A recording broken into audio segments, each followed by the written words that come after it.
නමෝ බුද්දාය. සියලු දෙනාටම තෙරුවන් සරණයි. නමෝ තස්ස භගවතෝ අරහතෝ සම්මා සම්බුද්දස්ස. සාදු සාදු සාදු. පරම පූජනීය කල්යාණ මිත්‍ර ගුරු දේවෝත්තම පින්වත් ලොකු ස්වාමීන් වහන්සේට නිදුක් නිරෝගී සුවපත් භාවයේ චිරජීවනයේ සැලසේවා. තුනුරුවනේ අනන්ත ආශිර්වාදයේ දිව්‍යංගි දැහැමි රැකවරණේ සැලසේවා.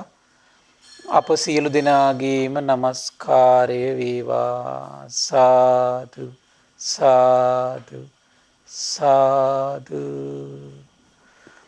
ශ්‍රද්ධාවන්ත වාසනාවන්ත පින්වත්නි, අද දවසිත් සම්බුදු සිතක අසරිය ධර්ම සාකච්ඡාව සඳහා අනුග්‍රහය දරන්නේ නොම්බර 58 පැපිලියාන පාර නැදිමාල දෙහිවල පදිංචි පින්වත් ආර්.ජී. ගාමිණී මහත්මයා සහ කේ මාලිනී මහත්මිය ඒක රාශී වෙලා තමයි අත උතුම් මේ ධර්ම දේශනාමය උදාර පින්කම සිද්ධ කරගන්නේ. අපිට මේ ලැබුණු දුර්ලභ මනුස්ස ජීවිතය පින්වත්නි, ටික ටික ගෙවිලා යද්දී ජරාවෙන් අපේ ජීවිතය ගිනි ගන්නවා පින්වත්නි. ලෙඩවීමෙන් අපේ ජීවිතය ටික ටික ගිනි ගනිමින් විනාශ වී යනවා. මරණයට අපේ ජීවිතය ළඟා කර කර මරණයෙන් ගිනි ගනිමින් අපේ ආයුෂ ටික ටික අවසන් වෙවි යනවා පින්වත්නි. එහෙම යන ජීවිතේට බැහැර කරපු දෙයක්, ගිනි ගන්න ගේකින් බැහැර කරපු දෙයක් අපට ප්‍රයෝජනය ලබා දෙන්නේ යම්සේද අපට පින්වත්නි, ඒ වගේ තමයි මේ බුද්ධ ශාසනයේ මේ ලැබුණු මොහොතේ උදාර ධර්ම දානමය පින්කමකින් අපේ ජීවිතේ බොහෝ පින් උපදින්න අපිට වාසනාව උදා වෙලා තියෙනවා.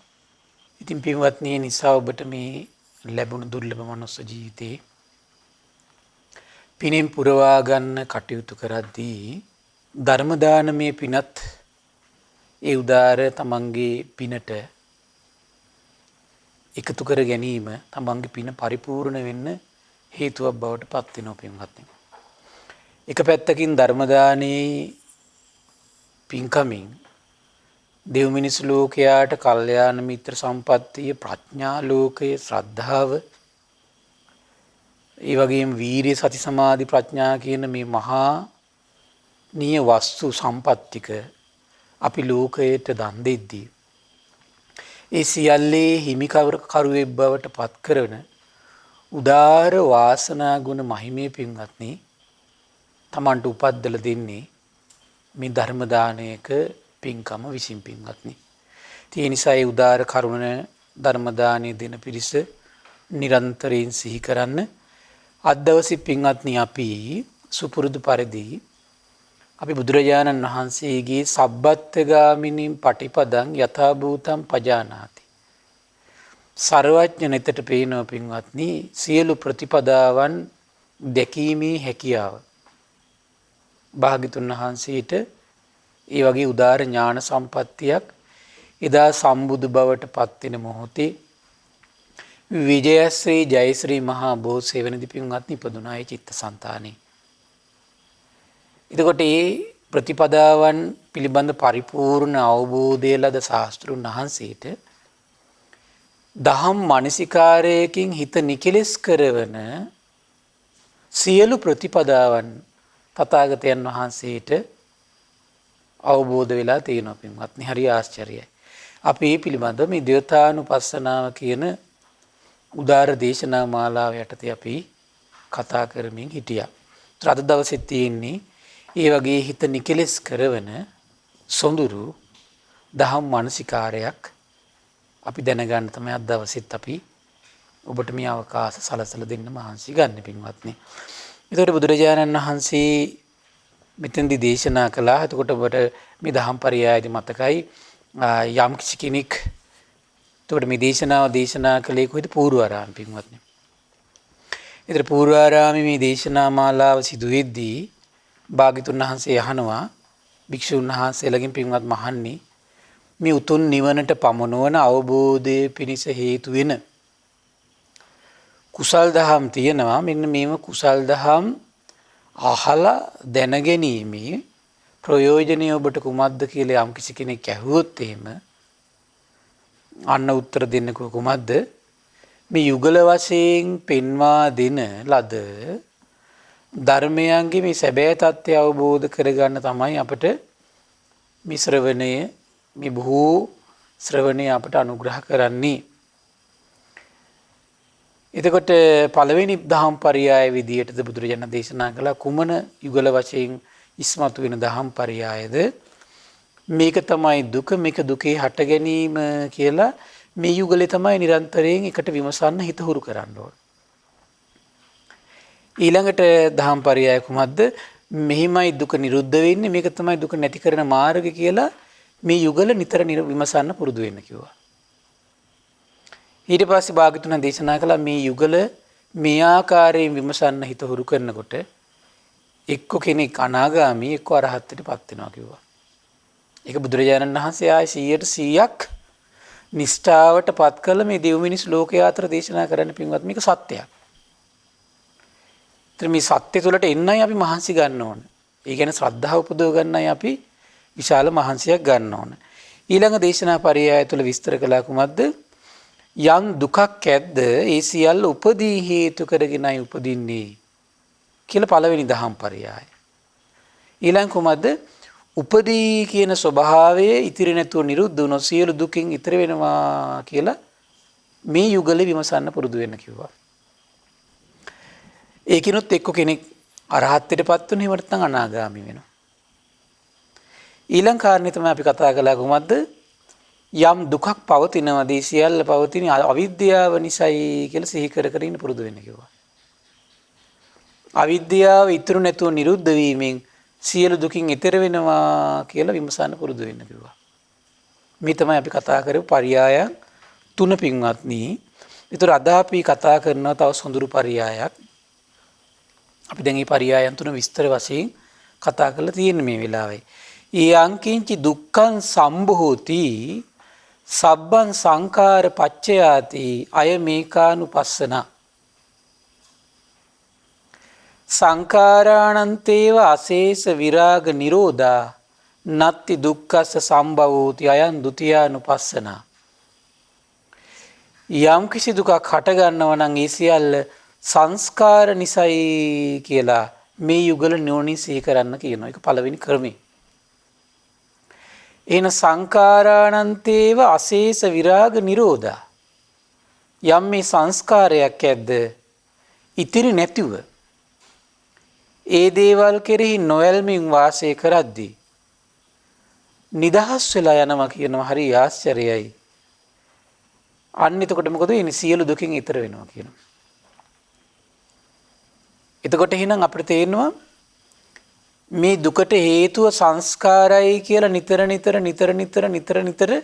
අපේ හිතට පණිවිඩයක් විදිහට දෙන්න පුරුදු වෙනකොට පින්වත්නි මේ දුක අපේ ජීවිතේ දුක තුල කැරකෙන්න හේතු වෙච්ච යම් දෙයක් සංස්කාරات එක්ක බද්ධ වෙලා තියෙනව නම් අන්නේ දේ හිත නිදහස් වෙලා යනවා. මේ දුකට හේතුව සංස්කාරයි කියලා නිරන්තරයෙන් අපි යෝනිසෝ මනසිකාරේ හිතට දෙන්න මොකද වෙන්නේ පින්වත්නි? අපේ සිත සංස්කාර වලට නොයල්මින් නිදහස් වෙලා යනවා. ඉතින් අපිට තේරෙනවා අපේ සිත එහෙනම් මේ සංස්කාර වලට ගැට ගැහිලා තියෙන පින්වත්නි. අපේ සිත දැන් බලන්න ආසවේහි චිත්තානි විමුච්චින්සූති. ආශ්‍රවයන්ගෙන් හිත නිදහස් වෙනවා. ඒ වගේ තමයි මේ කාය සංකාර, වචී සංකාර, චිත්ත සංකාර කියන මේ සංකාරات එක්ක අපේ ජීවිතය තුළ යම් ගැට සංයෝජනය සකස් වෙලා තියෙනවා. ඒ සංයෝජනයේ සකස් වෙලා තියෙන තාක්කල් තමයි පින්වත්නි අපේ ජීවිතේට මේ සියලු දුක් උපදින්න හේතුවක් බවට පත් කරලා තියෙන්නේ. මේක සර්වඥයන් වහන්සේ සර්වඥනිතින් අවබෝධ කරලා තියෙන්නේ. නමුත් මේ ලෝක සත්‍යය සාමාන්‍යයෙන් මේ දුකට හේතුව විදියට හැමතිස්සෙම තම තමන්ගේ අවිද්‍යාව සහගත මනසට පෙන්눔 කරන්නේම පින්වත්නි භෞතික ලෝකේ දෙයක් තමයි. බාහිර ලෝකේ දෙයක් තමයි සාමාන්‍යයෙන් ඉස්මතු කරලා දෙන්නේ. ඉතින් පින්වත්නි, ඊතර මෙන්න මේ ක්‍රමවේදය තුල අපි නිරන්තරයෙන් විමසන්න පුරුදු වීම තුල එතකොට මේ අපි මේ කියන කාය වචී චිත්ත සංකාරات එක්ක අපේ ආධ්‍යාත්මී යම් සංයෝජනය සකස් වෙලා තියෙනවා නම් ඒ සංයෝජනයෙන් හිත ගැලවි යන්න පටන් ගන්නවා. ඒතර කොච්චර අපි විමසන්න ඕනද? ඒ සංයෝජනේ ශේෂයක්වත් ඉතිරි නැතිව නිරුද්ධ වෙලා යනකම් අපි විමසන්න පුරුදු වෙන්න ඕන පින්වත්නි. ශේෂයක්වත් ඉතුරු නැතුව නිරුද්ධ වෙනකම් අපි විමසන්න හුරු වෙන්න පින්වත්නි. මොකද වෙන්නේ? අන්න අපේ ආධ්‍යාත්මය ටික ටික නිදහස් වෙලා යන්න පටන් ගන්නවා. ඒතර බුදුරජාණන් දේශනා කළා මේ සංස්කාර ගැන බොහොම මේ අපි සූත්‍ර දේශනා ඇසුරින් කරුණු හොයාගත්ත විභංග සූත්‍රයේ තියෙන පින්වත්නි කතමේච භික්කවේ සංඛාරා තයෝමේ භික්කවේ සංඛාරා කාය සංඛාරෝ වචී සංඛාරෝ චිත්ත සංඛාරෝ ඉමේ උච්චන්ති භික්කවේ සංඛාරා. මෙන්න බලන්න පින්වත්නි සංඛාර වර්ග කීයක් තියෙද? 3ක් තියෙනවා. කාය සංඛාර, වචී සංඛාර, චිත්ත සංඛාර වශයෙන් සංඛාර 3ක් තියෙනවා. කතිපනේය සංඛාරාති තයෝමී ආවසෝ විසාක වේදලකින් සූත්‍රයේ ඊට පස්සේ මේක විස්තර කරනවා පින්වත්නි. හරි ලස්සනයි. ඒ ධම්මදින්නා කියන මහරහත් තෙරණියගෙන් විසාක කියන උපාසකේ ප්‍රශ්න අහනවා මේ කතිපනේය සංඛාරාති. ඒක කියන තයෝමී ආවසෝ විසාක සංඛාරා කාය සංඛාරෝ වචී සංඛාරෝ චිත්ත සංඛාරෝ කතමෝ පනේය කාය සංඛාරෝ කතමෝ වචී සංඛාරෝ කතමෝ චිත්ත සංඛාරෝ අස්සාස පස්සාසකෝ ආවසෝ විසාක කාය සංඛාරෝ විතක්ක විචාර වචී සංඛාරෝ සංඥාච වේදනාච චිත්ත සංඛාරෝති කස්මා පනේය අස්සාස පස්සාසා කාය සංඛාරෝ තස්මා විතක්ක විචාර වචී සංඛාරෝ කස්මා සංඥාච වේදනාච චිත්ත සංඛාරෝති.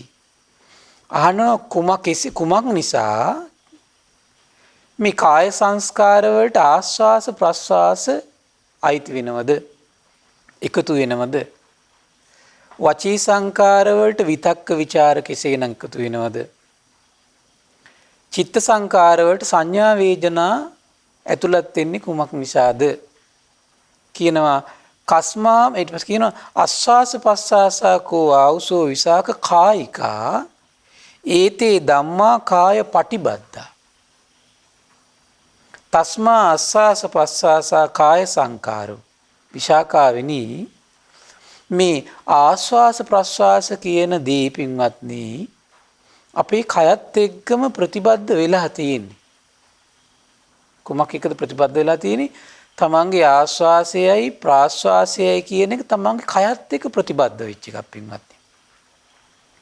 ඒ කයත් එක්ක ප්‍රතිබද්ධ වෙලාම පවතින නිසා ඒක අයිති වෙනවා කොමකටද? මේ කාය සංස්කාර වලට අයිති කෝ ආස්වාස් ප්‍රස්වාස.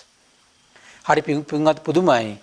එහෙනම් මේ කාය සංකාර කියන දෙයට අපේ ආධ්‍යාත්මයේ ගැට ගැහිලා තියෙන තාක්කල් එහෙනම් මේ දුක පවතිනවා. ආයි උපතක් කරාගෙන යෑම පවතිනවා පින්වත්නි. ආයි ජරා දුක, ආයි ව්‍යාධි දුක, ආයි මරණ දුක, ශෝක පරිදේව දුක් දුම්නස් මේ සියල්ලම මේ ගැට ගැහිමත් එක්ක ප්‍රතිබද්ධයි. මෙතනින් අතහරිනකොටම ආයි උපතක් කරාගෙන යන හේතු වෙනවා මේ ගැට ගැහිම. ඒ වගේම වචී සංකාර ගැන විස්තර කර දේශනා කරනවා පුබ්බේකෝ ආවුසෝ විසාක විතක්කෙත්වා විචාරෙත්වා පච්චා වාචම් බින්දති. විසාකාවිනි මේ කතා කරන්න පෙර අපේ හිතත් එක්ක ප්‍රතිබද්ධ වෙලා ඇති වෙන දෙයක් තමයි කියන කුමක්ද? විතර්ක වීමයි විචාර වීමයි කියන දෙක. යම් දෙයක් කල්පනා වීම ඊට පස්සේ ඒක නැවත නැවත නැවත හිත ඇතුලේ දෝංකාර දීම කියන ස්වභාවයන් දෙක ඇති වෙනවා කියනවා. ඒකත් එක්ක තමයි කියන මේ වචන කියන එක මේ උපදින්න පටන් ගන්න පින්වත්. වචන කියන එක උපදින්න පටන් ගන්නේ කොමක් එක්කද? මේ විතක්ක ਵਿਚාර මුල් වෙලා. ඊට පස්සේ විස්තර කරනවා සංඥාච වේදනාච චේතසිකා ඒතේ ධම්මා චිත්තපටිබද්ධා. මේ හඳුනා ගැනීමයි විඳීමයි කියන දෙක සිතත් එක්ක ප්‍රතිබද්ධ වෙලා පවතින එකක් කියනවා. ඒක මේ සිත මුල් වෙලා තමයි පින්වත් යම් දෙයක් හඳුනගන්නේ. සිත මුල් වෙලා තමයි යම් දෙයක් විඳින්නේ. සිත මුල් වෙලා යම් දෙයක් හඳුන ගන්න නිසා, සිත මුල් වෙලා යම් දෙයක් විඳින නිසා අන්න මේ සංඥා වේදනා කියන දෙක කොමකට අයිතිද? පින්වත්නි, ඒක චිත්ත සංකාර වලට අයිතියි ඒක. එතකොට සිතින් යම් දෙයක් හඳුනගන්නේ යම්සේද විඳින්නේ යම්සේද ඒකත් එක්ක හරි පුදුමයි පින්වත්නි. අපේ ආධ්‍යාත්මය තුළ සංයෝජනයක් විදිහට ගැට ගැහිලි සකස් වෙලා තියෙනවා. ඒතර සංයෝජනයක් විදිහට ගැට ගැහිලි සකස් වෙලා තියෙන නිසා පින්වත්නි මොකද වෙන්නේ? හරි පුදුමයි. මේක සසරට ගෙනියන්න හේතු වෙනවා. නිකලෙස් වෙනකොට කොහොමද වෙන්නේ පින්වත්නි? යම් දෙයක් සිතින් හඳුනාගත්තට හඳුනාගත්තු දෙයට අපේ සිත ගැට ගැහිලා නැහැ. නිදහස් වෙලා තියෙන්නේ. ඒක නිදහස් දෙයක්. පින්වත්නි හරි ආශ්චර්යයි. එතකොට මෙන්න මේ කියන කාරණා ටික අපි පොඩ්ඩක් නිරෝල් කරගන්න ඕන පින්වත්නි. මිලිඳු රාජ ප්‍රශ්නේ පොතේ පින්වත්නි මේ අපගේ මිලිඳු රාජ රජතුමාට මේ ප්‍රශ්න ටික ඇති වෙනවා පින්වත්නි. අහනවා කුමද්ද ස්වාමීන් නාගසේනයන් වහන්සේ විතරකයේ ස්වභාවය කුමද්ද? මහරජාණන් කල්පනා කිරීම යමක පිහිටන ස්වභාවය විතරකයි කියනවා. හිත ඇතුලේ කල්පනාවල් ඇති වෙනෝනේ පින්වත්නි. ඒක විතරකයි කියනවා. ස්වාමීන් උපමාවක් වදාරන්න කියනවා. මහරජාණන් ලීවඩුවෙක් මනාකොට සකස් කළ දැවිය අදාළ සංදියේහි පිහිටුවයිද? ඒ විදියම තමයි කියනවා. කල්පනා කිරීම තමයි කියන මොකද්ද? යමක පිහිටන ස්වභාවය. ඒතර ඇහින් යමක් දැකපු ගමන් මේකේ පිහිටන ස්වභාවය දකින්න තියෙන ක්‍රමය තමයි කුමක්ද? විතර්ක උපදින එක. කණේ යමක් හඳුනගත්තු ගමන් මේකේ පිහිටපු බව දැනගන්න තියෙන ක්‍රමය තමයි මොකද්ද? විතර්ක උපදින එක. නාසයේ යම් දෙයක් හඳුන ගන්නකොට ඒකේ පිහිටපු බව හඳුන ගන්න තියෙන ක්‍රමය මොකක්ද? විතර්ක ඇති වෙන එක. දිවෙන් රස හඳුනගත්තු ගමන් විතර්ක ඇති වෙනවා. කයෙන් පහස හඳුනගත්තු ගමන් විතර්ක ඇති වෙනවා. දිවෙන් රස හඳුනගත්තු ගමන් විතර්ක ඇති වෙනවා. මනසට අරමුණක් ආපු ගමන් විතර්ක ඇති වෙන පටන් ගන්නවා. ඊළඟට විචාරයේ ස්වභාවය කොහොමද ස්වාමීනි? ඊටස් කියන මහරජාණන් නැවත නැවත කල්පනා කිරීමේ ස්වභාවය විතර්කයි කියනවා.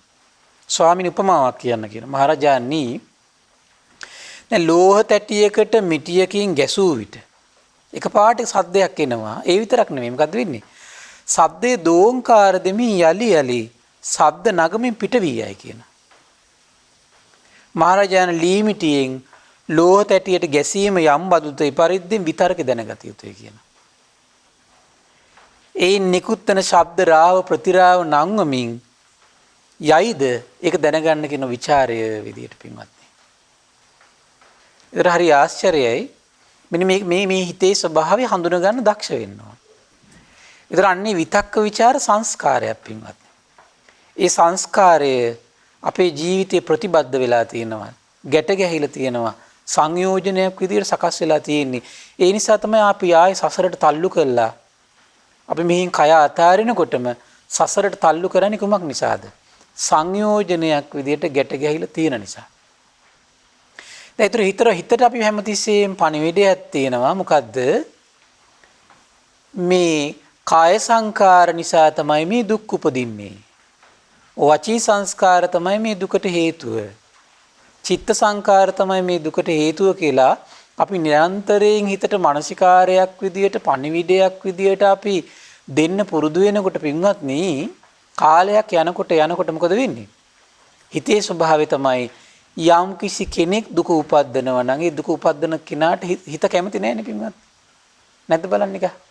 යම් කිසි කෙනෙක් Tamanට දුකක් දෙනවා නම් ඒ කෙනාට තමන්ගේ හිත කැමතිද බලන්න කැමති නැහැ. ඒතර බලන්න හරි ආශ්චර්ය බුදු කෙනෙක් පුදුම ලස්සන විස්මිත දෙයක් කරනවා. අවිද්‍යාව සහගත මනසට වැටහෙනවා මේ කෙනා නිසා තමයි මට දුක උපදින්නේ කිව්ව ගමන් ඒ කෙනා ඇසුරු කරන්නවත් කැමති නැහැ. නැද්ද බලන්න? ඒ වගේම තමයි විද්‍යාවෙන් දකින ශාස්ත්‍රුන් වහන්සේ දකිනවා ඇත්තටම දුක ගෙනත් දෙන්නේ කාය සංකාරවලින්. ඇත්තටම දුක් ගෙනත් දෙන වචී සංකාරවලින්. ඇත්තටම දුක් ගෙනත් දෙන චිත්ත සංකාරවලින්. තථාගතයන් වහන්සේ දැකලා දෙවි මිනිස් ලෝකයට දේශනා කරනවා. හැබැයි මේ අවිද්‍යාවෙන් සතුටු වෙලා ඉන්න ප්‍රජාවට ඇත්ත කියද්දී ඇත්ත පිළිගන්න කැමති නැහැ. ඒ වගේ තමයි අවිද්‍යාවෙන් ඉන්න තම තමන්ගේ සිතට ඇත්ත කියනවා කැමති නැහැ. කැමති නැහැ. ඒ කාලේ සමහර මිනිස්සු හිටියා. දවසක් එක් මිනිහෙකුට ආරංචි වුණා ප්‍රිය දේවල් නිසා දුක හට ගන්නවා කියලා. මේ මිනිස්සයා බුදුරජාණන් වහන්සේ ගාවට ඇවිල්ලා කියනවා ප්‍රිය දේවල් නිසා දුක හට ගන්නවා කිව්වා. එහෙම වෙන්නේ කොහොමද? ප්‍රිය දේවල් නිසා හටගන්නේ සතුටුම නෙවෙයි කියලා කිව්වා. මේ මිනිස්සයාට එතකොට තේරිච්ච එක පින්වත්නි. ඉතින් බුදුරජාණන් වහන්සේ බොහොම ලස්සනට ඒක පැහැදිලි කරලා දුන්නා. ආන් ඒ වගේ තමයි. ඒතර මේ කාය සංකාර වලින් දුකක් උපද්දලා දෙනවා කියලා අවිද්‍යාව සහගත මනසට පේන්නේ නැහැ. වචී සංකාර වලින් දුක් හදන දෙනවා කියලා අවිද්‍යාව සහගත මනසට පේන්නේ නැහැ. චිත්ත සංකාර වලින් දුක් හදලා දෙනවා කියලා අවිද්‍යාව සහගත මනසට පේන්නේ නැහැ. පේන්නේ නැති නිසා මොකද්ද කරන්න ඕන? හිතට කියලා දෙන්න ඕන මේ දුක ඉපදුනේ කාය සංකාර නිසා, මේ දුක ඉපදුනේ වචී සංකාර නිසා, මේ දුක ඉපදුනේ මේ චිත්ත සංකාර නිසා කියලා. කාලයක් දුක හට ගන්න හේතුව හිතට කියලා දෙනකොට නැවත නැවත කියලා දෙනකොට මොකද වෙන්නේ පින්වත්නි? තමන්ට දුක උපද්දින දෙයක් ඇද්ද? ඒ දේ අපි මගහැරලා යන්නේ යම්සේද? දුක උපද්දලා දෙන කෙනෙක් ඇද්ද? ඒ කෙනා මගහැරලා යන්නේ යම්සේද පින්වත්නි? මගහැරලා යනවා කියලා කියන්නේ කොහොමද හිතේ උපද්දන්නේ? නොයල්මක් නේ උපද්දන්නේ එතකොට. විරාගයක් උපද්දන්නේ. එයාගේ නිදහස් වීමක් හිත හොයනවා. ඒ වගේ තමයි එහෙනම් මේ ආස්වාස ප්‍රස්වාස නම් වූ කාය සංකාරයේ විසින් සසරට ඇදලා දාලා නැවත නැවත දුක උපද්දලා දෙනවා කියලා තමන්ගේ හිතට තමන් කියලා දෙනකොට පින්වත්නි ටික ටික කාලයක් යනකොට මොකද වෙන්නේ? තමන්ගේ හිතේ ආස්වාස ප්‍රස්වාස වලට විරාගයක් ඇති වෙන පටන් ගන්නවා. නොයල්මක් ඇති වෙන පටන් ගන්නවා. ඒක කොච්චර දිනු කරන්න ඕනද නිදහස් වෙන්න? කාය සංකාර අශේෂ විරාග නිරෝධ. අශේෂ කියන්නේ පොඩ්ඩක්වත් ඉතිරි නැතුව විරාග නොයල්මින් නිරෝධා නිදහස් වෙන විදියටම එයා ඔය යෝනිසෝ මනසිකාරය කරගෙන යනකොට මොකද වෙන්නේ? අනික අරහත්ත්වයටපත් වෙනවා. එහෙම නැත්නම් මොකද වෙන්නේ? එහෙම නැත්නම් අනාගාමී ශ්‍රාවකයෙක් බවට පත් වෙනවා. ආශ්චර්යයි පින්වත්. එහෙනම් මේ දුක හැම තිස්සෙම මේ හිතට දුක හට ගන්න සැබෑ හේතුව ගැන මේ ජීවිතේ කියලා දෙදී ඉන්න. එච්චරයි ආයපට නිදහස් වෙන්නේ කවද්ද කියලා බලාපොරොත්තු ඇති කරගන්න එපා පින්වත්නි. මොකද මේ බලාපොරොත්තු වැඩන්නේ මේ ප්‍රතිපදාව ගැන ශ්‍රද්ධාව ඇති කරගන්න. මොකද සංසාරේ බොහෝ කල කයින් වචනින් මනසින් සුචරිතයේ යෙදිච්ච අයට නම් පින්වත්නි මේ කියන සුළු මානසිකාරය සමහරලාට පැයයි දෙකයි විමසන්න ඕන. සමහරට අහන් ඉන්න විතරයි ඕන. සුළු වෙලාවක් අහන් ඉන්නකොට එයාගේ හිත නිදහස් වෙලා යනවා. එච්චර සසරේ කාය වචී මනෝ සුචරිතේ දියුණු කළා විරාගී ජීවිතයක් ගොඩනගලා තියෙනවා. අපි මේ වගේ යුගයකට අපි ආව කියලා කියන්නේ පින්වත්නි. අපි සසරේ බොහෝ කල් කාය වචී මනෝ සුචරිතේ දියුණු කරපු අය නෙමෙයි පින්වත්නි. සුචරිතේ බොහෝ කලක් දියුණු කළා නැති නිසා අපි මෙවන් දහම් මානසිකාර විමසුවාට අපි හිතන තරම් ලේසියෙන් මේ කියන ප්‍රතිඵල එකපාරට අත්වෙන්නේ නැහැ. හැබැයි මේක තමයි සත්‍ය. මේක පරම සත්‍ය. ඒ නිසා ඔබ මේ විමස ඉන්න මේ ජීවිතේ මේ ප්‍රතිපදාවට දී පුදන්න. මේ ප්‍රතිපදාවට දී පුදන්න. එතකොට හදිසියෙන් ඔබ මැරුණොත් ඔබ බුදුරජාණන් වහන්සේ වදාළ අනුශාසනාවකට දී පුදාගෙන ඉඳලායි මැරෙන්නේ. ඒ විදියට ධර්මයට දී පුදාගෙන හිටපු කෙනෙකුට ඒ මරණය ලාමක මරණයක් වෙන්නේ. ඔව් ඊළඟ ජීවිතෙත් ඒක පුරුදු කරන කෙනෙක් වෙනවා. ඊළඟ ජීවිතෙත් විමසන කෙනෙක් වෙනවා. ඊළඟ ජීවිතෙත් ඒ විමසීම පටන් ගන්න කෙනෙක් බවට පත් වෙනවා පින්වත්. ඒ නිසා සැක නැති කරගන්න පින්වත් මේ දහම් පරයය ගැන. සැක නැති කරගන්න. බොහෝ අයට මේ දහම් පරයය ගැන තියෙන සැක තමයි තියෙන්නේ. ඒ සැක තියෙන තාක්කල් පින්වත්නි අපිට මේකෙන් ප්‍රතිඵල ලබන්න බෑ. ඒ නිසා මේ ප්‍රතිඵල ලබන්න බැරි සැක තියෙන නිසා. දැන් ඔබට හිතෙන්න පුළුවන් මට බුදුරජාණන් වහන්සේ කියන සැක නැහැ කියලා නෑ. ඔබට මේ කියන දහම් පරයය විමසන්න ඔබේ හිත උනන්දු කරන්නේ නැත්තම් ඒ උනන්දු කරන්නේ නැති එකේ ස්වභාවය තේරුම් ගන්න. ඒ කියන්නේ දහම් පරයය පිළිබඳ ඔබේ හිතේ ශ්‍රද්ධාව ඇති වෙලා නැහැ කියලා. යම් දහම් පරයයකින් හිත නිකලස් කරනවා කියලා සර්වඥ නිතින් දැකලා දේශනා කළාට පස්සේ ඒ දහම් පරයය විමස ඉන්න හිතෙන්නේ නැහැ කියලා කියන්නේ හිත විශ්වාස කළ නැහැ කියන එකයි. නැද්ද බලන්න? දැන් අපි අසවල් තැන ගිහින් වන්දනා කළොත් එහෙම Tamanට මේ මහා නිදානේ පහල කළ දෙනවා කිව්වොත් එහෙනම් අපි දුර ගෙවාගෙන යන්නේ නැද්ද? එතන වන්දනා කරගන්න. එතන යාග හෝම පවත්තන කරනවනේ. අසවල් කෑම් කැබ්බි මෙහෙම කෑවොත් ලස්සන වෙනවා කිව්වොත් එහෙනම් අපි ජීවිත කාලෙම කන්නේ නැද්ද? කනවනේ. ඇයි ඒ? ඉතින් අපිට ඒකන විශ්වාසය ඇති වෙලා. අපිට නම් මේ දහම් පරයය මේ විදිහට විමසනකොට නිකලස් වෙනවා කියලා දේශනා කළාට පස්සේ ඒක හිනම් අපි ඒක වෙන්නේ කොහොමද අරකද මේකද කියලා මහා ප්‍රශ්න ගොඩක් අපි තියාගෙන ඉන්නේ අපිට ඒ ගැන විශ්වාසය ඇති වෙච්ච නිසා නෙමෙයි පින්වත්. විශ්වාසය ඇති නොවෙච්ච නිසා. ඔන්න එතකොට මේ විතක්ක ਵਿਚාර ගැන අපි කියලා දුන්නා. ඊළඟට මේ ආස්වාස ප්‍රස්වාස නිරෝධය ගැන හරි ලස්සන විස්තරයක් තියෙනවා පින්වත්නි. ස්වාමින් නාගසේනයන් වහන්සේ මේ ආස්වාස ප්‍රස්වාස නිරුද්ධ කරන්න පුළුවන් බව ඔබ වහන්සේ පවසනව නේද? එසේ මහරජාණන් ආස්වාස ප්‍රස්වාස නිරුද්ධ කරන්න පුළුවන් කියනවා. ස්වාමින් නාගසේනයන් වහන්සේ ආස්වාස ප්‍රස්වාස නිරුද්ධ කරන්නේ කොහොමද කියලා අහනවා. මහරජාණන් මේ ගැන කුමක්ද හිතන්නේ කියලා අහනවා. කපුටෙක්ගේ කෑ ගැසීම බඳු ගෙරවීමෙන් යුතුව නිදන පුද්ගලයන් ගැන ඔබ අහලා තියෙනවද කියලා අහනවා. එහෙමයි ස්වාමීනි මං අහලා තියෙනවා කියනවා. කිව් මහරජාණනි ඒ පුද්ගලයාගේ කය එම ඉරියව්වෙන් වෙනස් කළ කල්ලි අර ශබ්දයට මොකද වෙලා යන්නේ නැති වෙලා යනව නේද කියලා අහනවා. එහෙමයි ස්වාමීනි නැති වෙලා යනවා කියනවා. මහරජාණනි දහමදුල නොවැඩුණු කය ඇති. නොවැඩුණු සිල් ඇති. නොවැඩුණු සිත් ඇති. නොවැඩුණු ප්‍රඥා ඇති පුද්ගලයාගේ කයෙහි ඉරියව් වෙනස් කළ පමණින් ඒ ශබ්දේ නැති වෙලා යනවා නම් උපන් ශබ්දයක් නැති වෙලා යනවා. හටගත්තු ශබ්දයක් ඉරියව් වෙනස් කරලා පස්සේ නැති වෙලා යනවා. එසේනම් කිම වැඩුණු කයක් තියෙන, වැඩුණු සිල් ඇති, වැඩුණු සිත් ඇති, වැඩුණු ප්‍රඥා ඇති හතරෙන් ධ්‍යානට සම්වැදුණු භික්ෂුවගේ ආස්වාස ප්‍රස්වාස නිරුද්ධ නොවන්නේද කියලා අහනවා.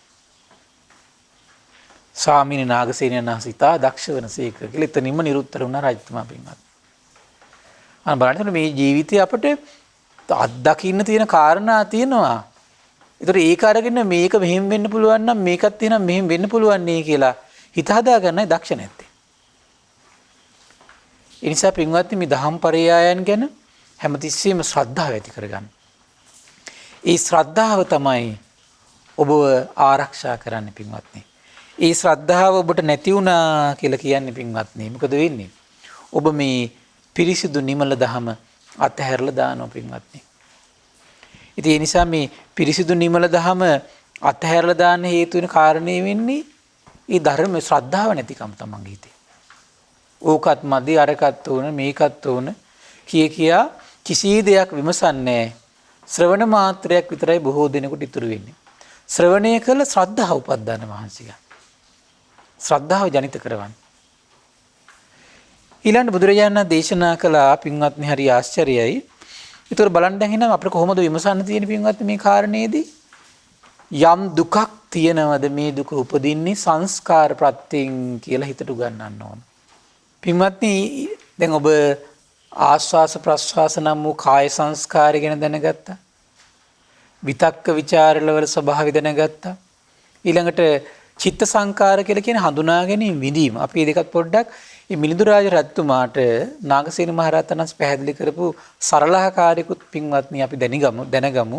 එතකොට ඔබට ඒක හිතට තේරුම් ගන්න පහසුවක් වේවි. රජතුමා අහන ස්වාමීන් නාගසේන වහන්සේ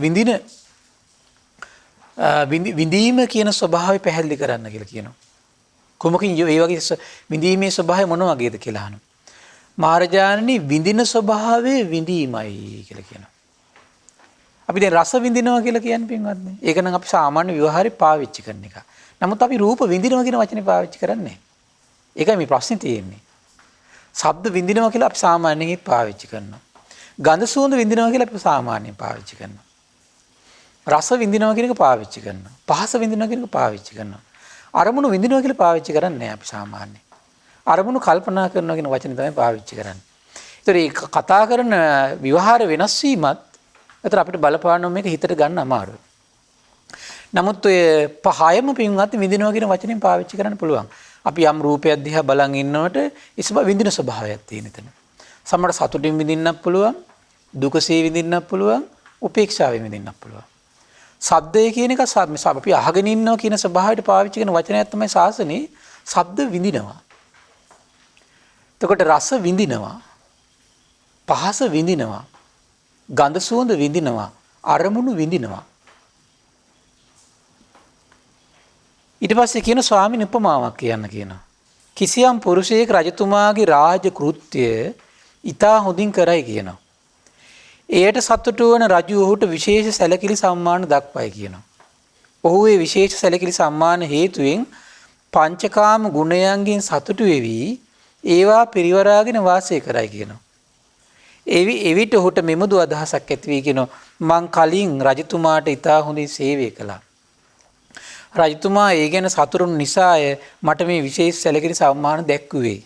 ඒ හේතුවෙනුයි මම මේ මෙමුදු සැප විඳීමක් විඳින්නේ කියා ඔහුට සිහි වෙනවා කියනවා.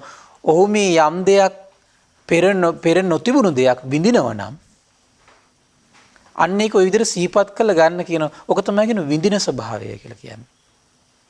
මහරජාණන් යම් කිසි පුරුෂයෙක් කුසල කර්මයක් කොට කය බිඳී මරණින් මතු සුගති සැප ඇති ස්වර්ගයේ උපදී කියනවා. ඔහු එයිදී දිව්‍ය වූ පංචකාම ගුණයන්ගෙන් සතුටු වේවා පිරිවරාගෙන වාසය කරයි කියනවා. එවිට ඒ දෙවියාට මෙසේ සිතේ කියනවා මා පෙර කුසල කර්මයක් කළා. ඒ හේතුවෙන් මම දැන් මෙවදු සැප විඳීමක් විඳිනවා කියා මේ අයුරින් මහරජාණනි විඳින ස්වභාවයේ විඳීමයි කියනවා. අත්දකින්න ස්වභාවයේ විඳීමයි කියනවා. අපි ඔන්න තව පොඩි සරල එකක් කියමුකෝ. ඔන්න අපි දැන් ඔබ ටීවී ස්ක්‍රීන් එක ගාවට ඇවිල්ලා ඉන්නවා. දැන් ඔබ මේ යම් දෙයක් විඳින්න පටන් ගන්න තියෙන්නේ. ඒ ශබ්ද ඔබ අහගෙන ඉන්නවා. ශබ්ද විඳින්න පටන් ගන්න තියෙන්නේ දැන්. ඔබ මොන හරි දෙයක් අපි අනුභව කරනවා. රස විඳින්න පටන් ගන්න තියෙන්නේ. අපි තුන් මලක් අපි හිඹිමින් ඉන්නවා. ඒ ගඳ සුවඳ විඳින්න පටන් ගන්න තියෙන්නේ. අපි තුන් අපේ කෙනෙක් යම් කිසි කෙනෙක් ඔළුව අත ගන්නවා. අපි දැන් ඊට පස්සේ ඒ ඔස්සේ පහස විඳින්න පටන් ගන්න තියෙන්නේ අපි. අපි අරමුණක් අපි හිතමුකෝ අතීතයේ Tamanට මුණ ගැහිච්ච සුන්දර අරමුණක් සිහි කර කර සතුටු වෙයි ඉන්නවා. අන්න අපි අරමුණක් විඳින්න පටන් ගන්න තියෙන්නේ. ඒක තමයි විඳින ස්වභාවය. ඒක සිතත් එක්ක ප්‍රතිබද්ධයි. සිතින් තමයි ඒක සිද්ධ වෙන්නේ පින්වත්. සිත මුල් කරගෙන තමයි විඳින්නේ. ඒතර බලන්න දැන් මේ කියන ආස්වාස ප්‍රස්වාසත් වලට අපි ආධ්‍යාත්මික ගැට ගැහිලා තියෙනවා. ඒකෙන් සසරට තල්ලු කරනවා. අපි මේ විතක්ක ਵਿਚාර පවත්වන එකට ආධ්‍යාත්මික ගැට ගැහිලා තියෙනවා. අපි සසරට තල්ලු කරනවා. ඒ වගේම තමයි පින්වත්නි අපි යමක් විඳිනවද අපට නොපිරුණාට ඒ විඳින දේවල් වලට අපි ආධ්‍යාත්මික ගැට ගැහිලා තියෙනවා. විඳින දේවල් වලට අපි ආධ්‍යාත්මික දෙන ටික සංයෝජනය සකස් වෙනවා අපි දන්නේම නැතුව. ඊළඟ හඳුන ගන්න ස්වභාවය විස්තර කරනවා ස්වාමීන් නාගසේනයන් සංඥාවේ ස්වභාවය කුමක්ද? මහරජාණන් හඳුනා ගැනීමේ ස්වභාවය සංඥාවයි. කුමක්ද හඳුනගන්නේ? නීල වර්ණය හඳුන ගන්නවා කියනවා. කහ වර්ණය හඳුනගන්නේ කියනවා. රතු වර්ණය හඳුනගන්නේ කියනවා. දැන් බලන්න වෙනස් වර්ණ තමන්ගේ ඇහැ ගාවට ආවට ඒ වෙනස් විදියට අත්දකින්න පුළුවන්කම තියෙනවා. ඒක තමයි සංඥාව කියලා කියන්නේ පින්වත්. නැත්නම් එකම දැන් අපි ඇහැ ගාවට එන ඔක්කොම එකම විදිහට හඳුනගන්නේ. ඒතර අපේ මේ සංඥාවේ ස්වභාවය නැති වෙලා තියෙන එතකොට. ඒතර මේ වෙනස් හඳුනා ගැනීම. කහ හඳුන ගන්න පුළුවන්, නිල් හඳුන ගන්න පුළුවන්, සුදු හඳුන ගන්න පුළුවන්, මදටිය පහ හඳුන ගන්න පුළුවන්. මහරජාණන් ඔය අයුරින් හඳුනා ගැනීමේ ස්වභාවය සංඥාවයි කියනවා. ස්වාමීන් තව උපමාවක් කියන්න කියනවා. මහරජාණන් රජුගේ භාණ්ඩාගාරය කෙනෙක් භාණ්ඩාගාරයට ඇතුළු වෙයි කියනවා. මේ භාණ්ඩාගාරිකතුමා භාණ්ඩාගාරයට ඇතුළු වෙයි කියනවා. ඔහු නිල්, කහ, රතු, සුදු, මදටි ආදී අනේක වර්ණයන්ගෙන් යුතු රාජ පරිහරණ භාණ්ඩ දැක ඒවා හඳුනාගන්නේ කියනවා. මහරජාණන් ඔය අයුරින් හඳුනා ගැනීමේ ස්වභාවය සංඥාවයි කියනවා. දැන් අපි ඇස් දෙක යොමු කරනකොට අපිට රූප හඳුනා ගන්න පුළුවන් පින්වත්නි. කන් දෙක යොමු කරගෙන ඉන්නකොට ශබ්ද හඳුනා ගන්න පුළුවන්. අපි නාසය යොමු කරනකොට ගඳ සුවඳ හඳුනා ගන්න පුළුවන්. දිව හරහා අපිට රස හඳුනා ගන්න පුළුවන්. කය හරහා අපිට පහස හඳුනා ගන්න පුළුවන්. මනස හරහා අපිට අරමුණු හඳුනා ගන්න පුළුවන් පින්වත්නි. ඒතර මේ විවිධ දේවල් හඳුනා ගන්න ස්වභාවයේ තියෙන විඳින ස්වභාවය තමයි සිතත් එක්ක ප්‍රතිබද්ධ වෙලා තියෙන පින්වත්නි. ඒ හැබැයි දික යම් හඳුනගන්නේ යම් දෙයක්ද විඳින්නේ යම් දෙයක්ද පින්වත්නි හරි ආශ්චර්යයි. මේ ආධ්‍යාත්මික ගැට ගැහිලා තියෙන එකට. එතකොට බුදුරජාණන් වහන්සේ තමයි දකින්නේ ගැට ගැහිලා තියෙනවා කියලා.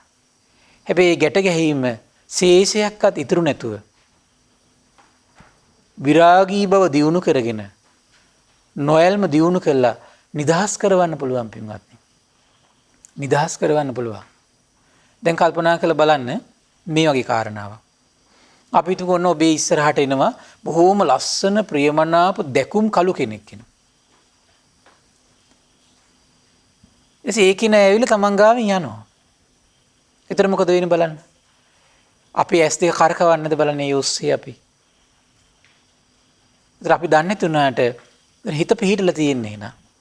අපි හිතමුකෝ දකින්න අකමැති. ඊතරම් ප්‍රියමනාප බවක් නැති කෙනෙක් අපේ ගාවට එනවා. සමහර අපිට ගාණක් නැහැ. ආය හැරි බලන්න ඕන කියලා ඒ පිටිපස්සෙන් යන්න ඕන කියලා අපිට එකක් නැහැ එන. බලන්න එතකොට ඒ හඳුනා ගැනීමට මොකද වෙලා තියෙන්නේ එන. තමන්ගේ ආධ්‍යාත්මේ ලොකු ගැට ගැහිමක් වෙන්නේ නැහැ. හැබැයි ප්‍රියමනාප දෙයක් මොකද වෙන්නේ? තමන් ගැට ගැහිමක් වෙනවා. ඔය වගේ තමයි මේ ජීවිතයේ මේ සසර එනකොට ඔය වගේ ගැට ගැහි කොච්චර සකස් වෙලා තියෙනවද පින්වත්නි.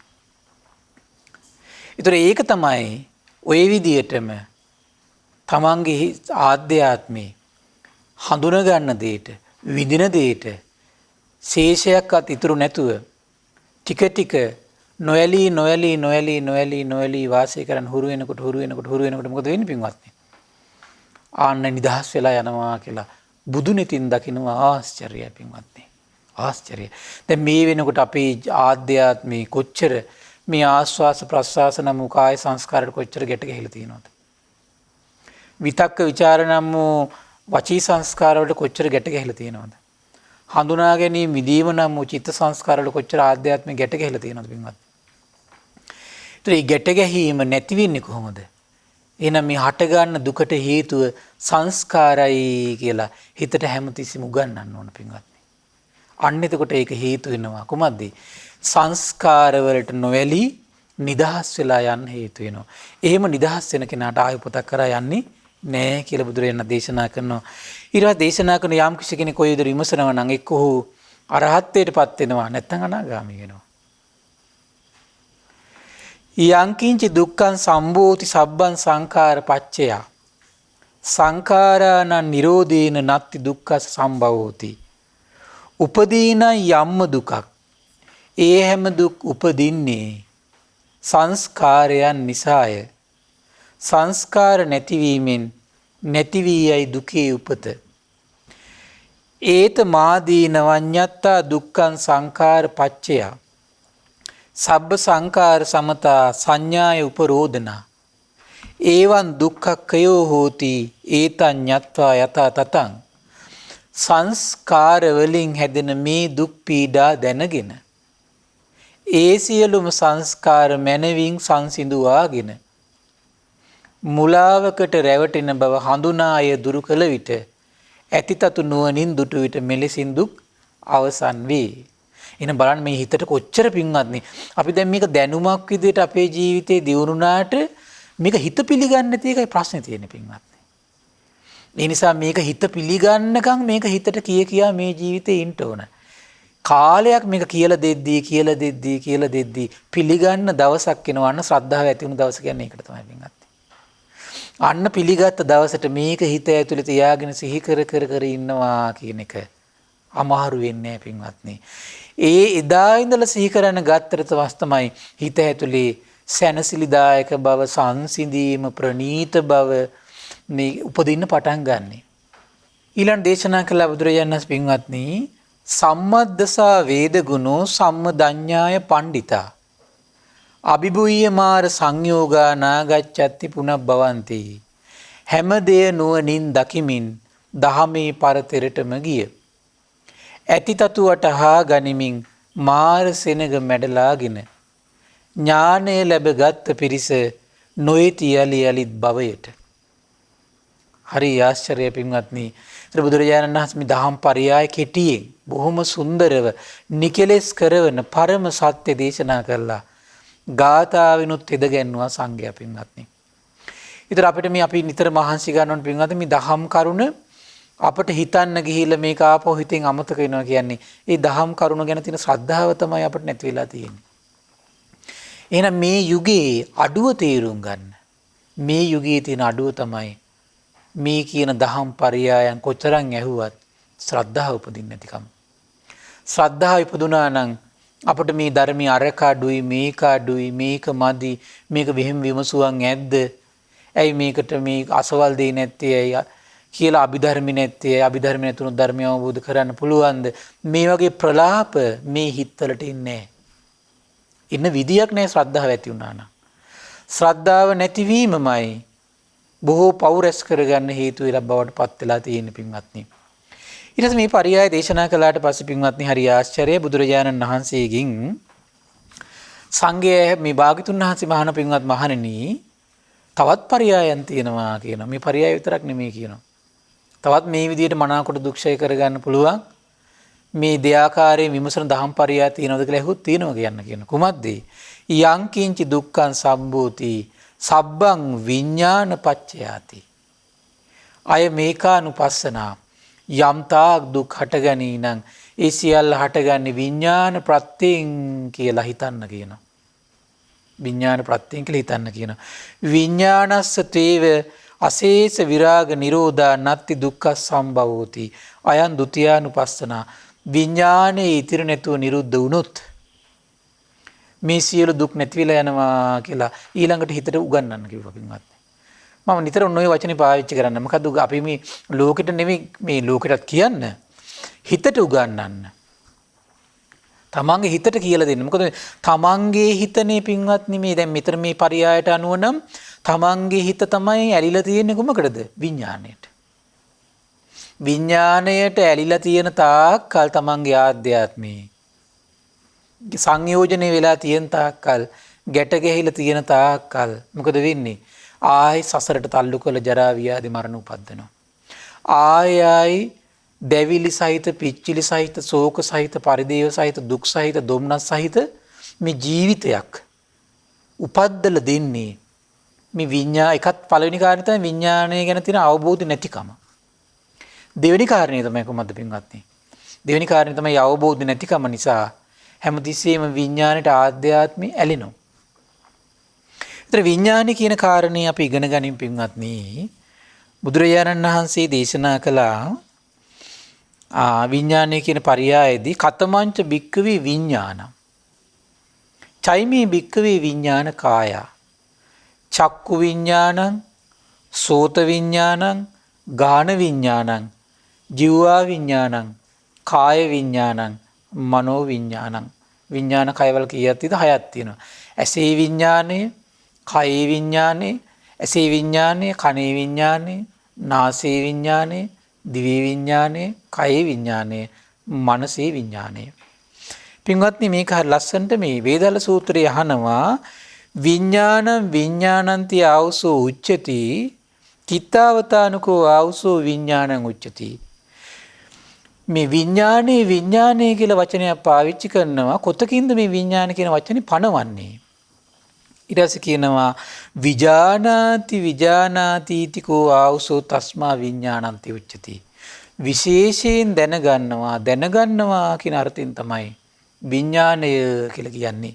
මොනවද අපි දැනගන්නේ පින්වත්නි? ඇහෙන් මොනවද අපි දැනගන්නේ? රූප දැනගන්නවා. ඇහි යම් දෙයක් දිහා බලනකොට අපි දැනගැනීමේ ස්වභාවය තියෙනවා කියලා කියන්නේ ඇහි විඥානේ තියෙනවා කියන එකයි. ඒකෙන් තමයි මේ සියලු දුක් උපද්දන්නේ. බලන්න බුදුරජාණන් වහන්සේගේ ආශ්චර්ය අවබෝධ පින්වත්නි හරි ආශ්චර්යයි. ඊළඟට කණින් ශබ්දයක් දැනගන්නකොටම මේ සියලු දුක් උපදින්න හේතු වෙන දේ හට ගන්නවා. නාසයෙන් ගඳ සුවඳ දැනගන්නකොට මේ සියලු දුක් උපදින්න හේතු වෙන ගැට ගැහිම හට ගන්නවා. දිවෙන් රස දැනගන්නකොට මේ සියලු දුක් උපදින්න හේතු වෙන ගැට ගැහිම හට ගන්නවා.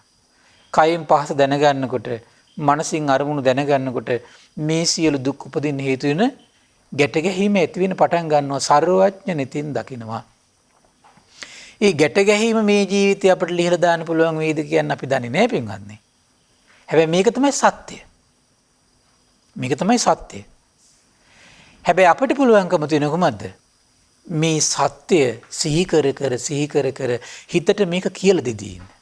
කියලා දෙන එකේ වටිනාකම කොහොමද? සසරට වැටෙනකොට වැටෙන්නේ සියලු දුක් දුරු කරවන ප්‍රතිපදාව අහලා ශ්‍රද්ධාවෙන් අදහගෙන ඒක පුරුදු කර කර ඉන්න කෙනෙක් විදියටයි ඔහු සසරට වැටෙන්නේ පින්වත්නි. එහෙම වැටෙන කෙනා මොකද වෙන්නේ? සසරදිත් නැවතත් ආයෙත් ඒක පුරුදු කරන කෙනෙක් බවට පත් වෙයි. කල්පනා කරලා බලන්න යම් කිසි කෙනෙකුට භාග්‍යතුන් වහන්සේ වදාළ ධර්මයේ ආදී ඇත්තටම විශ්වාසය ඉපදුනා නම් ඒක පුරුදු කරන කෙනෙක් බවට අනිවාර්යෙන් පත් වෙනවාමයි. ඒක තමයි ශ්‍රද්ධාවේ ස්වභාවය. එතකොට එහෙම කෙනා ශ්‍රද්ධාව නැති ලෝකයකට උපතක් කරා යන්නේ නැහැ පින්වත්නි. උපතක් කරා ගියත් යන්නේ ශ්‍රද්ධාවන්ත පිරිසක් ඉන්න ලෝකයකට යන්නේ. ඒක සාමාන්‍ය ස්වභාවයක් ඒක. කල්පනා කරලා බලන්න දැන් ඔබ මේ වගේ ශ්‍රද්ධාව දියුණු කරන කෙනෙක් නම් ඔබ ඔන්න අපි හිතමු යම් තැනකට යනකොට පිරිස් කීපයක් ඉන්නවා. ඔබේ පිරිස අතරින් වඩා ඔබ නිකන් ගානට කැරකිලා කිට්ටු වෙන්නේ මොන වගේ පිරිසක් අතරද? ශ්‍රද්ධාව තියෙන පිරිස අතරද? ශ්‍රද්ධාව නැති පිරිස අතරද? ඔබ නිකන් මැදිලා යන්නේ ශ්‍රද්ධාව තියෙන පිරිස අතරට. ඒක අන්නේ වගේ තමයි අපි කය අතරින්දී මේකේ ස්වභාවය තමයි අපි අරගෙන යනවා ශ්‍රද්ධාවන්ත ලෝකයකට.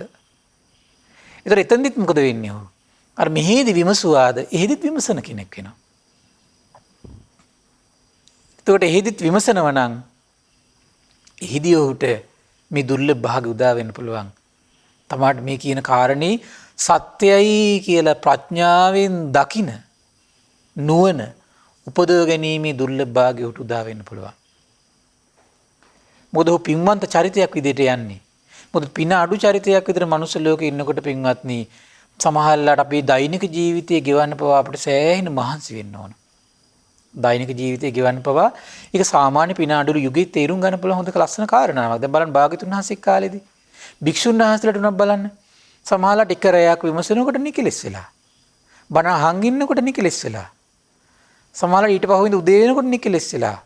ශාස්ත්‍රුන් වහන්සේ ඇසුරු කරමින් රහතන් වහන්සේලා ඇසුරු කරන අවුරුද්දක් දෙකක් යනකොට නිකලෙස් වෙලා. නමුත් අද යුගයේ බලන්න පැවිදි වෙච්ච අයට පවා බොහෝ කලක් වත් පිළිවෙත් කරමින් ගුණධර්ම පුරුදු කරමින් බොහෝ කලක් නැවත ඒ ගුණධර්ම පුරපුරා වාසය කරන්න ඕන. තමන්ගේ මාවත විවර කරගන්න. එතකොට එහෙනම් බලන්න පින අඩු යුගයේ ස්වභාවය මේක. එහෙනම් මේ පින පුරාගෙන සිල් පුරාගෙන මේ කියන ශ්‍රද්ධාව ඇති කරගෙන යෝනිසෝ මනසිකාරය හදා ඉන්න කෙනා එතකොට ඒ ලද්ද පිනින් ඔහු වේගින් අවබෝධය කරා යන කෙනෙක් බවට පත් වෙනවා පින්වත්. මේක තමයි සත්‍යය. මේක පරම සත්‍යය. මේ සත්‍යයේ පිහිටන්න මහන්සි ගන්න පින්වත්නි. ඊතර කුමාර දේශනා කළේ මේ විශේෂයෙන් දැනගන්නා ස්වභාවය. හිතට සතුටක් ඇති වුණොත් දැනගන්නේ විඥානේ. හිතට දුකක් ඇති වෙනවා දැනගන්නේ විඥානේ. හිතට උපේක්ෂාවක් උපදිනවා දැනගන්නේ විඥානේ. කයට සැපක් ඇති වෙනවා දැනගන්නේ විඥානේ. කයට දුකක් ඇති වෙනවා දැනගන්නේ විඥානේ. කය මුල්ලලා උපේක්ෂාවක් ඇති වෙනවා දැනගන්නේ විඥාණයෙන් පින්වත්නි. බලන්නකොට මේ දැනගන්නා ස්වභාවය තේරුම් ගන්න පින්වත්නි. එතන මේ දැනගන්නා ස්වභාවය තමයි කුමක්ද පින්වත්නි? විඥාණය. එතන මේ විඥාණයට අපි පුදුමයි පින්වත්නි. හරි ආශ්චර්යයි. අපට නොතේරුණාට මේ දැනගන්නා ස්වභාවයට අපේ හිත ටික ටික ඒ දැන ගැනීමට කාලයක් හිත හුරු වෙනකොට මොකද වෙන්නේ? බලන්න යම් කිසි දෙයක් ඇහෙන් හොඳට උන දැනගන්නවා. ඒ දැනගැනීමේ ස්වභාවය වෙනස් වෙච්ච ගමන් අපේ හිතේ දුකක් උපදින්නේ නැද්ද බලන්න? ඒ කියන්නේ ඒකෙම තේරුම් ගන්න මොකක්ද එන? එන යම් ආකාරයේ දැනගැනීමට ආධ්‍යාත්මික ගැට ගැහිලා තියෙනවා. ගැට ගැහිමක් නැත්තම් එතන එහෙන දුකක් හටගන්න හේතුවක් නැහැ පින්වත්නි. ඒක සාමාන්‍ය ස්වභාවයක් මේ හිතේ.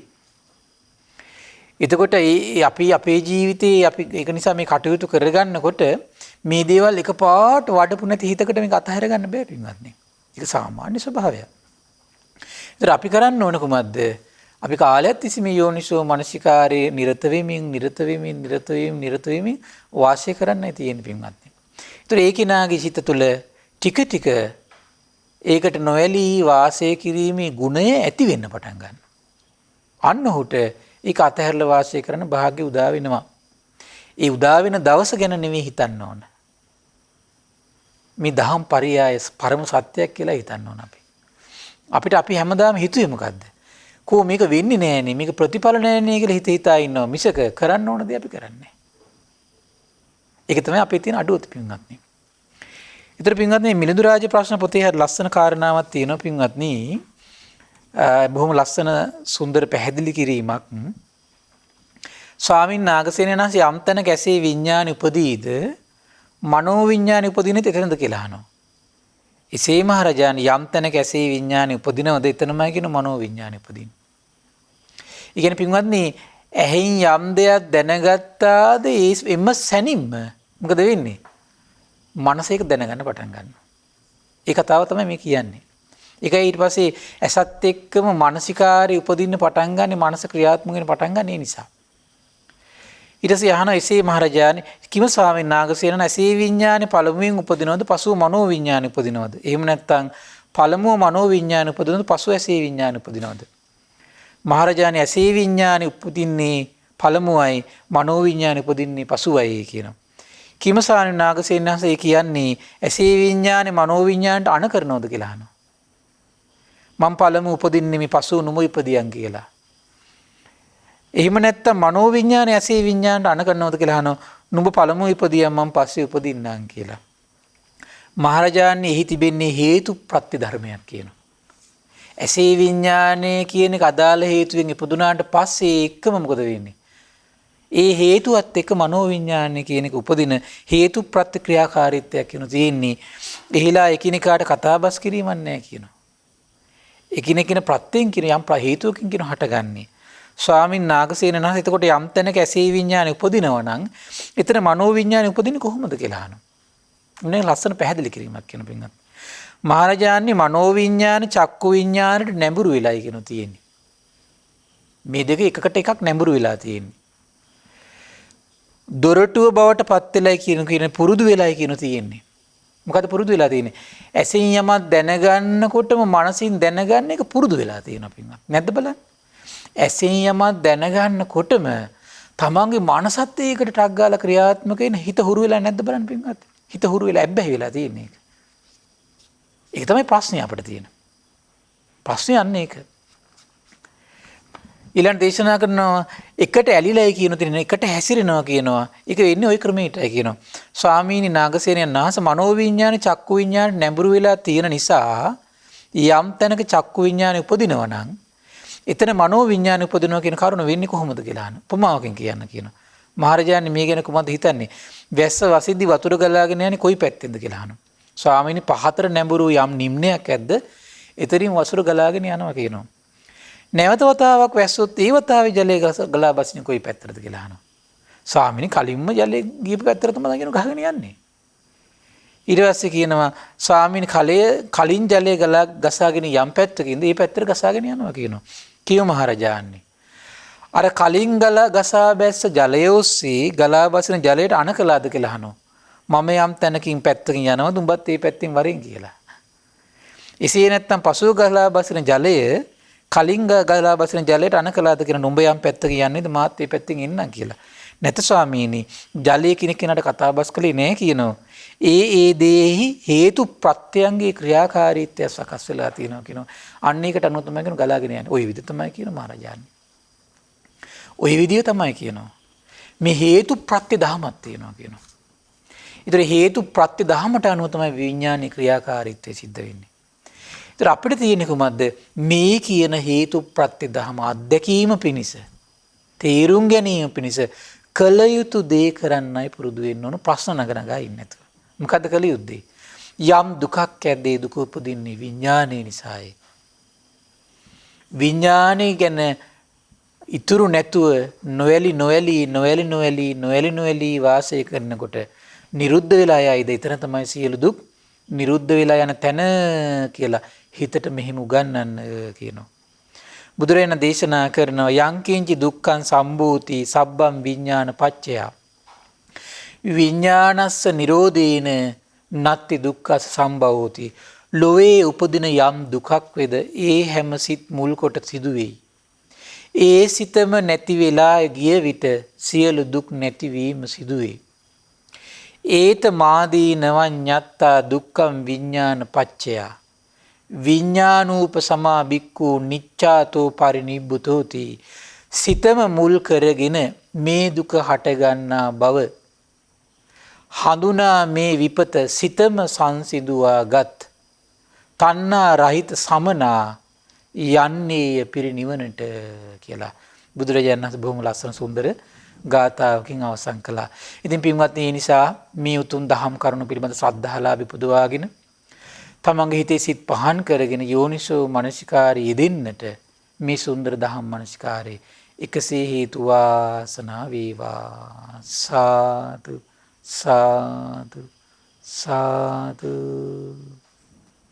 පින්වත්නි අද දින සම්බුදු සිත කසරිය ධර්ම සාකච්ඡාව සඳහා අනුග්‍රහය දරන්නේ නොම්බර 58 පැපිලියාන පාර නැදිමාල දෙහිවල පදිංචි පින්වත් ආර්.ජී. ගාමිණී පින්වත් මහත්මයා කේ මාලනී මහත්මිය ඇතුළු පින්වත් පිරිස එක රාශී වෙලා.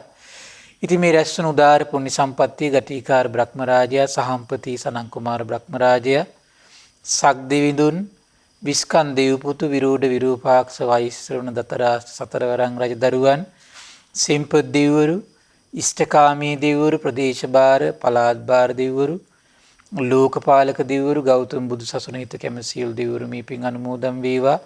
සුමන සමන් දිව්‍ය රාජයා ආලවක දෙවියන් ජනවසම දෙවියන් මේ පින් අනුමෝදන් වේවා. මේ ස්ථානයට ආරක්ෂාව සපයන සියලු දෙවිවරු මේ පින් අනුමෝදන් වේවා. ආයුෂයෙන් වරණයෙන් සැපයෙන් බලයෙන් වැඩේවා. දෙවියන්ගේ දෙහිමි රැකවරණය පරම පූජනීය ගුරු දේවයන් වහන්සේ ඇතුළු මහා සංඝරුවනට සලසා දිත්වා දිවියෝදු තුන් ධර්මය අවබෝධ කරත්වා කියලා සාදු කියලා පින් අනුමෝදන් කරන්න. ඒ වගේම රැස්වන උදාර පුණ්‍ය සම්පත්තිය පරම පූජනීය මේ ධම්මග විවර කළ දුණු ගුරු දේවයන් වහන්සේට මේ පින් අනුමෝදන් වේවා. මහා සංඝරත්නයට අනගාരികා මෑණිවරුන්ට උපාසක දරුවන්ට මේ පින් අනුමෝදන් වේවා. ඒ වගේම ශ්‍රද්ධා මාධ්‍යාලයේ අනුශාසක අලුදිනී සුබෝධී ස්වාමීන් වහන්සේට මහමෙවුනා මහා විහාරයේ අනුශාසක කටුනීරී ධම්මදේව ස්වාමීන් වහන්සේට ශ්‍රද්ධා මාධ්‍යාලයේ වෙනුවෙන් විකාශන දායකත්ව වෙනුවෙන් කැපවෙන මහා සංඝරුවනට මේ පින් අනුමෝදන් වේවා. නිදුක් වේවා නිරෝගී වේවා සුවපත් වේවා චිරජීවනයේ සලසේවා. තුනුරුණි අනන්ත ආශිර්වාද දෙවියන්ගේ දෙහිමි රැකවරණ සලසේවා. ධර්මය අවබෝධ කරන්න වාසනාව උදා වේවා කියලා සාදු කියලා පින් අනුමෝදන් කරන්න. ඒ වගේම මීට වසර 3කට පෙර ඔක්තෝබර් මාස 12 වන දිනයක මිය පරලෝකීය එම්.ඒ. යසවති පින්බර මෑණියන්ට මිය පරලෝකීය ආර්.ජී. ඩේවිඩ් කේ ජෝන් කේ සැම්සන් ඇතුළු මිය පරලෝකීය සියලු ඥාතීන්ට ඔබ අප නමින් මිය පරලෝකීය සියලු ඥාතීන්ට පරලොව සැපේ පිණිස මේ පින් හේතු වාසනා වේවා කියලා සාදු කියලා පින් අනුමෝදන් කරන්න. ඒ වගේම රැස්වන උදාර පුණ්‍ය සම්පත්තිය ඒ දෙහිවල පදිංචි පින්වත් ආර්.ජී. ගාමිණී පින්වත් මහත්මයා කේ මාලනී මහත්මිය ආර්.ජී. ගාමිණී මහත්මයාගේ පවුලේ සියලු දෙනාටම මේ පින් අනුමෝදන් වේවා. ශ්‍රද්ධා මාසික ධර්ම දාන සියලු සමාජිකාවන්ට ශ්‍රද්ධා කාර්ය මණ්ඩලයේ සියලු දෙනාටම මේ පින් අනුමෝදන් වේවා. ඒ වගේම අපගේ පින්බර දෙමව්පියන්ට ධර්ම ශ්‍රවණය කළ ඔබ සියලු දෙනාට මේ පින් අනුමෝදන් වේවා. නිදුක් වේවා නිරෝගී වේවා සුවපත් වේවා. ධර්මය අවබෝධ කරන්න වාසනාව උදා වේවා කියලා සාදු කියලා පින් අනුමෝදන් වෙන්න. සියලු දෙනාටම තෙරුවන් සරණයි. නමෝ බුද්ධාය. මෙවැනි වටිනා ධර්ම දේශනා ශ්‍රවණය කිරීමට ශ්‍රද්ධා ඩේලි YouTube චැනලය සබ්ස්ක්‍රයිබ් කරන්න.